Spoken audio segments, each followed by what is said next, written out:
হযরত ওমর ইবনুল খাত্তাব সারা দুনিয়া যিনি লিড দিতেন, আল্লাহু আকবার, যে নাকি শয়তান তোয়াজ করে চলতে, একদিন দেখতেছে হযরতে রাবি রাদিয়াল্লাহু তাআলা বর্ণনা করছে, কাঠ কেটে আসতেছেন জঙ্গল থেকে উবাইদুল্লাহ বিন ওমর, দেখতেছেন যে আব্বাজান আসতেছে, তোমার ছেলে, ছোট ছেলে বলে, আব্বাজান আমরা আছি তো, আমার কাছে বলেন, আমি কাজে উঠাবো, আপনি আমিরুল মুমিনিন, আপনি বাদশাহ, আপনি কাজ কেন করছেন? তখন বলে, নফস বড় ডিস্টার্ব করছে, সবাই শুধু আমিরুল মুমিনিন বলে, আমার নবীর খলিফা, দ্বিতীয় খলিফা যদি হতো, নবীর পরে নবী হতো তাহলে ওমর হতো, বারবার বলছিল নফস বড় ডিস্টার্ব করছে, অহংকারী হয়ে উঠছে, এজন্য শাস্তি দিচ্ছি। সুবহানাল্লাহ। ওমর বলছেন নফস বড় ডিস্টার্ব দিচ্ছে, নফস বলতেছে তুমি অনেক বড় হয়ে গিয়েছো, আল্লাহওয়ালা হয়ে গিয়েছো, যখন এরকম করলো এজন্য কাঠ কেটে কাঁধে উঠিয়েছি, না খেয়ে কাঠগুলি আমার জ্বালানির জন্য বাসায় নিয়ে যাচ্ছি। সুবহানাল্লাহ। ওমর ইবনুল খাত্তাব এভাবে নফসকে কন্ট্রোল করতেন। হায় হায়, একদিন খাতুন তেনার স্ত্রীর কাছে গিয়ে চোখের পানি ছেড়ে কাঁদছেন। তেনার স্ত্রী বলতেছেন, ইয়া আমিরুল মুমিনিন, কেন কাঁদছেন, কেন কাঁদছেন? এখানে একটা হাদিস মনে পড়লো, আরেকটা বুখারী শরীফে, ইরান থেকে বাদশা কিছু প্রজা পাঠালো, দেখো তো ওমরের কি অবস্থা, কি পাওয়ার, কি তার অবস্থানটা একটু দেখে আসো। আসলো কাফেলা, সাথে কিছু ইরানের রানী, সেও কিছু খাদেমা পাঠালো যে হযরত ওমরের স্ত্রীকে দেখো তো ঘরের কি পরিবেশ, তেনার ঘরটা কিভাবে চালায়, কারণ ঘর শান্তি তো দুনিয়া শান্তি। ঘরে গিয়ে যদি স্ত্রী বলে, ক্যাটকে কইছিলা, এতক্ষণ কইছিলা, এত দেরি, এটা কোনো কথা? তুমি তুমি করে কেন বলছো, আপনি করে বলতে হবে। আওয়াজ দেয় না। আকর্ষণ 3 মাস থাকে, 4 মাস থাকে, 5 মাস থাকে, এরপর আকর্ষণ থাকে না। মোবাইল ফোন 20-25 দিন, যুবক ধরতে দেয় না, বন্ধু ধরিস না, এটা অনেক টাকা দাম, পড়ে গেলে শেষ। গাড়ি কিনলে মার্সিডিজ, বিএমডব্লিউ, রোলস রয়েস, দামি দামি গাড়ি কিনলে, ইনফিনিটি, এখন বাইক কিনলে, ভালো ভালো রয়্যাল ইনফিনিটি, কত রকমের কত কিছু চলে আসছে, কিনলে ধরতে দেয় না, বসতে দেয় না, কিন্তু এগুলো 2-3 মাস। বিয়ের পর সংসার ধর্ম 4-5 মাস ভালো লাগে অনেকে, এখন তো এমন জেনারেশন 1 মাসও ভালো লাগে না, 1-1.5 মাস মাথায়, 40 দিন, 3 দিন, 1 সপ্তাহের মাথায় এখন তালাক হয়ে যায়। নাউজুবিল্লাহ। আকর্ষণ বান্দা অল্প কিছুদিন, তখন আর থাকে না। এরপরে সম্পর্ক টেনে নিতে হয় রেসপেক্ট দিয়ে, সম্মান দিয়ে, আদিনী করলে আদব, দিন প্রতিষ্ঠা আদবের উপর, সম্পর্ক টিকে থাকে আদব দিয়ে। বাবাকে সন্তানকে ওই সম্মান রাখতে হবে যে আমার সন্তান, কথায় কথায় বকা দেওয়া যাবে না, মাঝে মাঝে বুঝাতে হবে যে বাবা এটা করা যাবে না, সুন্দর করে বুঝাতে হবে। গুড ওয়ে আছে, রং ওয়ে আছে, গুড ওয়েতে বুঝালে বুঝবে না কেন, অবশ্যই বুঝবে। আর সবচেয়ে বড় যেটা প্রয়োজন সেটা হলো ওয়াকুনু মা'আস সাদিকিন, ওলি আল্লাহদের সাথে সঙ্গ জ্ঞাপন করতে হবে, আল্লাহ ওয়ালাদের সাথে সঙ্গ জ্ঞাপন করতে হবে। একজন শায়েখ তরিকাতের কাছে গিয়ে বায়াত নিতে হবে, মুরিদ হতে হবে, ওনার স্টুডেন্ট হতে হবে, তার কাছ থেকে শিখতে হবে। কতজন আসে আমাদের কাছে, হুজুর দোয়া করেন, এটা ওটা ওটা আমি যাবি, বললাম কেউ একজন আসলো না, হুজুর আল্লাহ আল্লাহ রাসূলকে রাজি করবো কিভাবে, সে দোয়াটা করেন। সুবহানাল্লাহ। সবাই ক্ষণস্থায়ী দুনিয়ার জন্য আসে, চিরস্থায়ী আখিরাতের জন্য কেউ আসে না। আল্লাহ আসার তৌফিক দান করুন, শুধু বার হাল বুঝানোর জন্য। তোমার স্ত্রীর কি অবস্থা দেখে আসো। খাদেমারা আসলো, রানী, ইরানের রানী এসে দেখলেন, এখন হযরত ওমরের স্ত্রী আম্মাজান, তিনি খাতুন চিন্তা করলেন রানী পাঠিয়েছে, একটা ভালো পোশাক দিলেন, একটা খুশবুর বোতল দিলেন। আমার কথা বোঝা যাচ্ছে? হাদিসে মুবারক আর 2টা বলে আমি ছেড়ে দেব, আর কষ্ট দিব না, অনেক রাত হয়ে গিয়েছে। তো যখন তিনি একটা পোশাক গিফট করলেন, যে একটা তোফা দিতে হয়, ভালোবাসা প্রকাশ করলে তোফা দিতে হয়, গিফট দিতে হয়, ঠিক না? দিলেন, এরপর নিয়ে চলে গেলেন। ইরানের রানী দেখলেন হযরত ওমরের ওয়াইফ বিবি, তিনি আমার জন্য তোফা পাঠিয়েছেন, স্বর্ণের গহনা টহনা যা আছে, কোটি কোটি, এখনকার কোটি কোটি টাকার পোশাক আশাক, আলিশান রেশমি কাপড়, তখনকার আলিশান পোশাকগুলি পাঠিয়ে দিলেন। যখন হযরত ওমরের কাছে আসলেন ওগুলো নিয়ে, হযরত ওমর বললেন এগুলো কার? বলে ইরানের রানী পাঠিয়েছে আপনার খাতুনের জন্য, আপনার স্ত্রীর জন্য। তো বলতেছে আচ্ছা আচ্ছা, নিয়ে আসলেন, বলে নিয়ে আসো। উসুলওয়ালা ছিলেন অনেক, হযরত ওমরের কাছে কোনো ছাড় নাই, আওয়াজ দেয় না, ঠিক না? মুমিন ছিলেন, সত্যবাদী ছিলেন, ভয়ঙ্কর ছিলেন। যারা সত্যবাদী হয় ভয় পায়, মুনাফিক একটু ভিতরে মুনাফিকি থাকলে ভয় পায়, আর যদি মুমিন হয় আদব করে, সম্মান করে, যে আল্লাহ ওয়ালা, বেয়াদবি করা যাবে না, বেয়াদবি করলে ধ্বংস ইহকাল পরকাল, ঠিক না? আদিনী করলে আদব, দিন প্রতিষ্ঠা আদবের উপর, এই জন্য আদব রেসপেক্ট করতে হয়। যেটা বলছিলাম, সমস্ত ওইগুলো আইনে তোফাই না, ওনার খাতুনকে বলছে, তার খাতুন এগুলো তোমার জন্য তোমার ইরানের রানী পাঠিয়েছে। কেন পাঠিয়েছে? বলো হ্যাঁ, আমি তো আসলে ওই খাদেমার এসেছিল, আমি একটা কাপড়, তারপরে একটা খুশবু দিয়েছিলাম, একটু ভদ্রতা এসেছে যেহেতু দিয়ে দিয়েছে তফা, তো ওনাকে বললেন যে তোমার স্ত্রী এটা পাঠিয়েছে, তো খুশি হয়ে এত কিছু পাঠিয়ে দিয়েছে। আজ তোমার বলে তুমি আবার কবে থেকে আরেকজনের সাথে রিশতেদারি করছো? বলে তুমি কবে থেকে আবার মানুষকে খুশি করা শুরু করেছো? তোমাকে এটা কি শিখেছে? আমি এগুলো শিখেছি। ওই বাচ্চা ওই রানীর সাথে সুসম্পর্ক রেখে লাভ কি? যিনি আমার কবরও যাবে না, হাসরে কোনো কাজে আসবে না। আওয়াজ দেন না, ঠিক না? বান্দাকে খুশি করা যাবে না, আমাদেরকে খুশি করতে হবে আমার মুস্তাফা জানের রহমত এবং আল্লাহকে।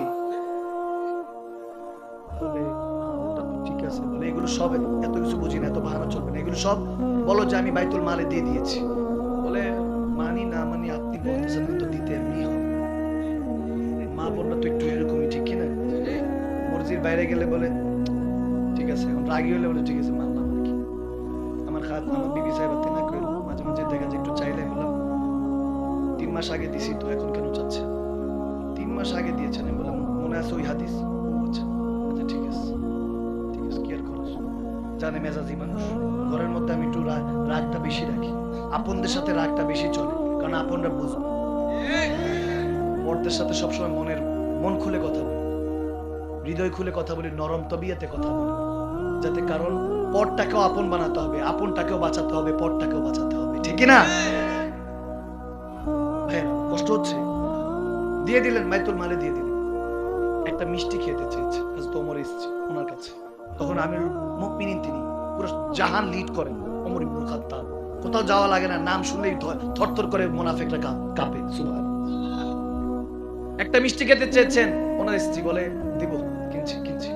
1 মাস 2 মাস 3 মাস 8 মাস চলে গিয়েছে, কিনে দেয় না, টাকা হচ্ছে না, টাকা হচ্ছে, বেতন হচ্ছে, যেটা আসে আল্লাহর রাসূল পক্ষ থেকে হচ্ছে না। 8 মাস পরে তেনার খাতুন 8 দিরহাম ওনার হাতে দিলেন, যে এই 8 দিরহাম নেন, একটা মিষ্টি কিনে নিয়ে আসেন। তুমি টাকা পেলে কোথায়? বলো যে বাজারের জন্য যেটা দিতেন ওখান থেকে 1 দিরহাম করে জমিয়েছি, আপনারই টাকা, হালাল টাকা, কোনো সমস্যা নেই। আচ্ছা ঠিক আছে, টাকাগুলি নিলেন, ঘর থেকে বেরোতে নাই, চোখ দিয়ে পানি পড়ছে টপটপ করে। ইয়া আল্লাহ, তুমি তো আমাকে 1 টাকা হলো বেশি দিয়েছো, আমি তো ওটার যোগ্য না। কাঁদছেন, ভয় কাঁদছেন, আল্লাহর কাছে কি জানতে কি জানতে। বাইতুল মালে সাহাবাদের কাছে গিয়ে বলতেছে এটা না, বলে আমি মুমিনের কি না, 8 দিরহাম না, আমার 1 দিরহাম স্যালারি কমাও, আমার 1 দিরহাম স্যালারি কমাও। তেনাদের কথা বলছি, যেনাদের ক্ষেত্রে আমার আল্লাহ বলতেছেন লাকাদ রাদিয়াল্লাহু আনিল মুমিনিনা ইয ইউবায়িনুকা তাহতা শাজার। আবু বকর, আমি আপনার উপর রাজি। আর এই জন্য আবু বকর রাদিয়াল্লাহু তাআলা, হযরত ওমর রাদিয়াল্লাহু তাআলা, আল্লাহ বলতেছে আমি রাজি তেনাদের উপরে, কারণ তেনারা আল্লাহকে রাজি করার জন্য সমস্ত কিছু করেছে। আল্লাহর রেজামন্দি তালাশ করতেন, এখন আমরা বান্দার রেজামন্দি তালাশ করি। এজন্য বান্দা আপনাকে কেউ স্মরণও করবে না, খোদার ইজ্জতের কসম, আপনি মরে যান। আরে আজকে দেখছি একজন কাঠ মিস্ত্রি, আজ থেকে হয়তো 200 বছর আগে নবীর শানে গোস্তাকি হয়েছে, একটা কাঠ মিস্ত্রি যুবক ছেলে, সে ওই গোস্তাকে রাসূলের গর্দান উড়িয়ে দিয়েছে। সেই রঙ্গিলা মুহাম্মদ লেখে নাউজুবিল্লাহ একটা বই লিখেছিল, তার গর্দান উড়িয়ে দিয়েছে ওই মুসলমান, ওই কাঠ মিস্ত্রি যুবকটা। তাকে কাঠ ঘরে দাঁড়ানোর পরে উকিলরা বলেছে বলো যে আমার মাথা ঠিক ছিল না, তাহলে জজ সাহেব ক্ষমা করে দিবে। বলে না, আমার মাথা ঠিক ছিল, আকল ঠিক ছিল, আমি বুঝে শুনে তাকে ঠান্ডা মাথায় কতল করেছি। আমার নবীর সাথে যে গোস্তাকি করবে তার বেঁচে থাকার অধিকার নাই, তার গর্দান উড়িয়ে দাও, ঠিক না? ফাঁসিতে ঝুলে গিয়েছে, আল্লাহ ফাঁসিতে ঝুলে গিয়েছেন, কোন এলেম কালামও ছিল না। জামানা 200 বছর 150 বছর কেটে গিয়েছে, এখনো আশিকরা তার জন্য দোয়া করে। দোয়া তার জন্য, জান্নাতের জন্য করে না, তিনি তো জান্নাতি আমার নবীর জন্য জীবন দিয়ে দিয়েছেন আল্লাহ সন্তুষ্টির জন্য।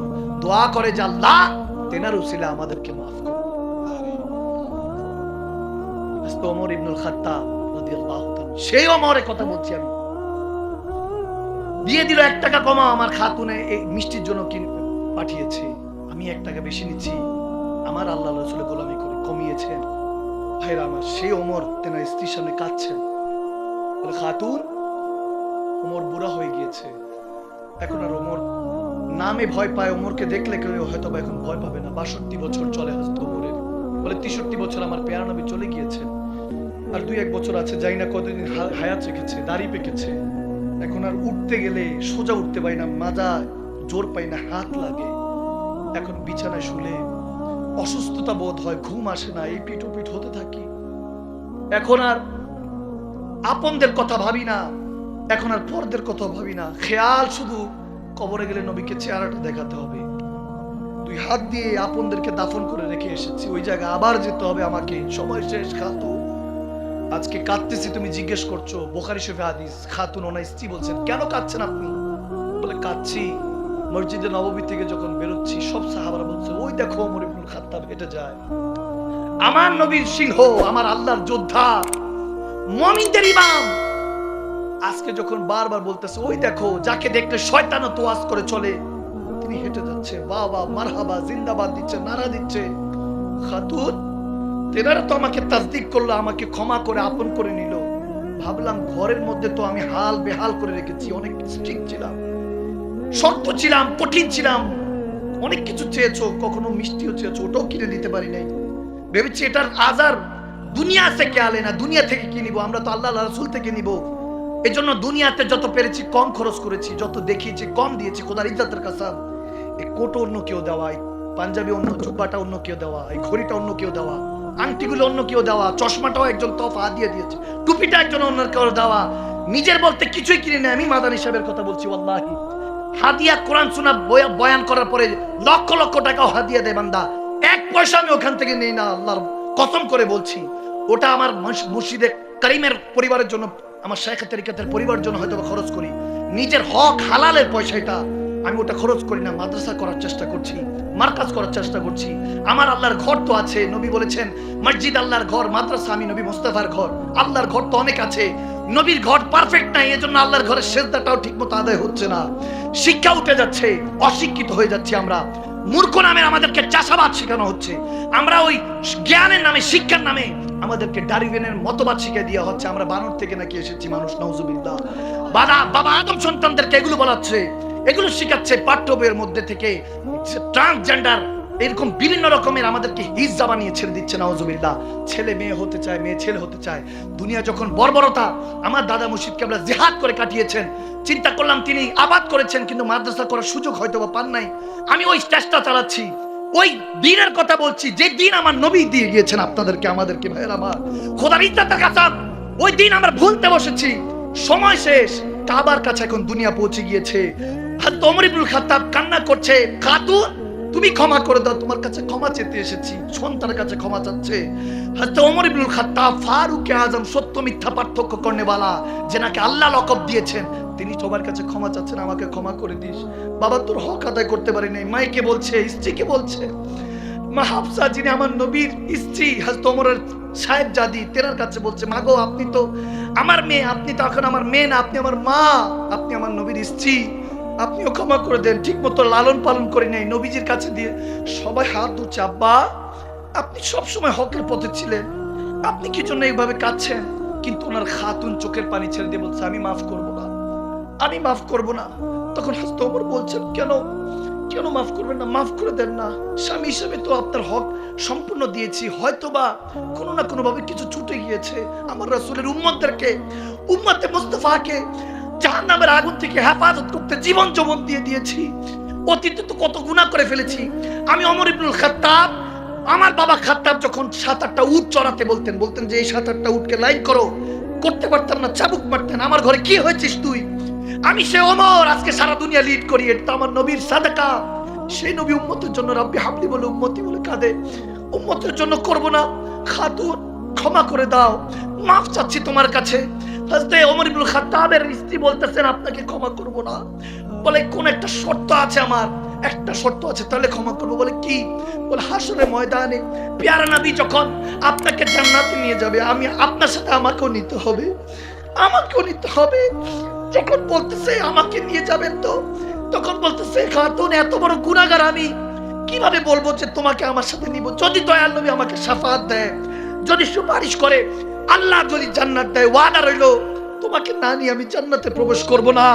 তখন খাতুন আর হযরতে ওমর এবং তেনার স্ত্রী একজন আরেকজনের হাত ধরে কাঁদছে, কাঁদছে, কাঁদছে। একজন নেককার স্ত্রী বান্দার জন্য কত বড় নিয়ামত, আমার নবী বলেছেন জান্নাত থেকে কোনো অংশে কম নয়। একজন আরেকজন স্বামী স্ত্রী হাত ধরে কাঁদছে, দুজনে আল্লাহ রাসূলের সন্তুষ্টির জন্য জীবন পাড়ি দিয়ে দিয়েছেন, বৃদ্ধ অবস্থায় কাঁদছেন। ভালোবাসাটা কোন মাকামে চলে গিয়েছে আল্লাহ মালুম। কাঁদছেন, দুজন দুজনে কাঁধের মধ্যে মাথা ফেলে কাঁদছেন। হাদিসের এই জায়গার মধ্যে পড়তে লাগলাম। তখন আস্তে করে খাতুন বলেন, হুজুর আপনি তো আপনারটা চেয়ে নিয়েছেন, আমারটা কি একটু চাইতে পারি? বলে বলো। তখন বলতেছে, হুজুর ইয়া আমিরুল মুমিনিন ওমর ইবনুল খাত্তাব, হে আমার নবী দ্বিতীয় খলিফা, আজমতওয়ালা খলিফা, হে আমার আল্লাহর খাস বান্দা, হে আমার শানওয়ালা আমার স্বামী, আপনার কাছে একটাই চাওয়া, মৃত্যুর আগ পর্যন্ত যতদিন আল্লাহ হায়াত রেখেছে এভাবেই আমার নবীর উম্মতের খেদমত করে যাবেন। আমি আপনার জন্য আমার সন্তানদেরকে মানুষ করেছি, আপনার ভাত রান্না করেছি, আপনার খাবার রান্না করেছি, আপনার কাপড় ধুয়ে দিয়েছি, সব হুকুক আমি মাফ করে দিব। আমি আরো খেদমত করব, আপনার জন্য আরো বেশি খেদমত করব, যেহেতু আপনি ওয়াদা করেছেন। এই দিনের অপেক্ষা ছিলাম, এই দিন যেদিন আপনি বলবেন আমাকে মাফ করো, এই দিনের অপেক্ষা ছিলাম, যে যেদিন হয়তোবা একটা সুযোগ আসবে আপনার কাছে চাওয়ার। এই দিন আজকে আল্লাহ আমাকে দিয়েছে। আজকে আপনি শুধু একটু দোয়া করেন যাতে আমি মৃত্যুর আগ পর্যন্ত আপনার খেদমত করে যেতে পারি। আমি ঘরে আপনার খেদমত করব, আপনি বাইরে দুনিয়াতে আমার নবীর উম্মতের খেদমত করবেন, আমার নবীর গোলামি করবেন, আল্লাহকে রাজি করবেন। তখন হযরত ওমর ইবনে খাত্তাব চোখের পানি ছেড়ে বলে, ইয়া রাসূলুল্লাহ, আপনি বলেছেন সাদাকতা ইয়া রাসূলুল্লাহ, যদি আল্লাহ রাসূলের জন্য ওমর, আল্লাহ রাসূলের জন্য যদি জীবন পার করিস, খোদার ইজ্জত কসম, ঘর আবাদ হয়ে যাবে, দুনিয়া আবাদ হবে। শুধু সেখানেই শেষ নয়, দুনিয়া আখিরাত তুই মালামাল হয়ে যাবি। সাদাকতা ইয়া রাসূলুল্লাহ, আপনি সত্যই বলছিলেন। আর সেই নবীর উম্মত আমরা একজন আরেকজনকে কাটি, বকি, এটা করি সেটা করি। ভাইরা আমার,